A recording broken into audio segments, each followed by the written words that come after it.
جب معراج کا واقعہ ہوا تو یہ بہت عجیب و غریب واقعہ تھا۔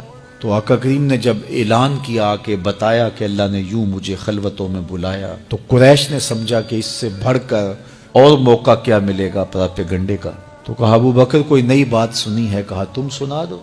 کہا اگر کوئی کہے کہ رات کی مختصر تنہائی میں مسجد حرام سے مسجد اقصیٰ تک پہنچا ہوں، پھر وہاں سے واپس بھی آ گیا ہوں، تو بات ماننے میں آتی ہے؟ آپ نے برجستہ کہا بالکل ماننے میں نہیں آتی۔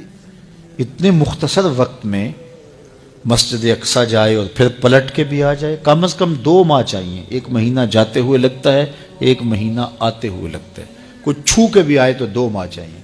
تو سمجھا کہ لوہا خوب گرم ہو گیا، اب چوٹ ٹکانے پہ بیٹھے گے۔ کہا ماننے میں نہیں نہ آتی؟ کہا بالکل نہیں ماننے میں آتی۔ تو کہا پھر تیرا یار ہی تو کہتا ہے۔ تو حضرت ابو بکر صدیق نے فرمایا وہ واقعی کہتے ہیں؟ کہا ہاں انہی کا کہنا ہے۔ تو حضرت ابو بکر بولے لئن قالہ فقد صدق فاصدق، اگر انہوں نے کہا ہے تو سچ کہا ہے، میں تصدیق کرتا ہوں۔ کہا ابھی تو تم کہہ رہے تھے کوئی کہے تو ماننے میں نہیں آتا، کہا کوئی کہے تو اب بھی نہیں مانوں گا، وہ اس سے بھی عجیب کہے تو مان لوں گا۔ تو علماء نے لکھا یہ وہ وجہ تھی جس کی وجہ سے آپ کو صدیق پکارا جانے لگا۔ معراج کی تصدیق کی اور صدیق کہلائے۔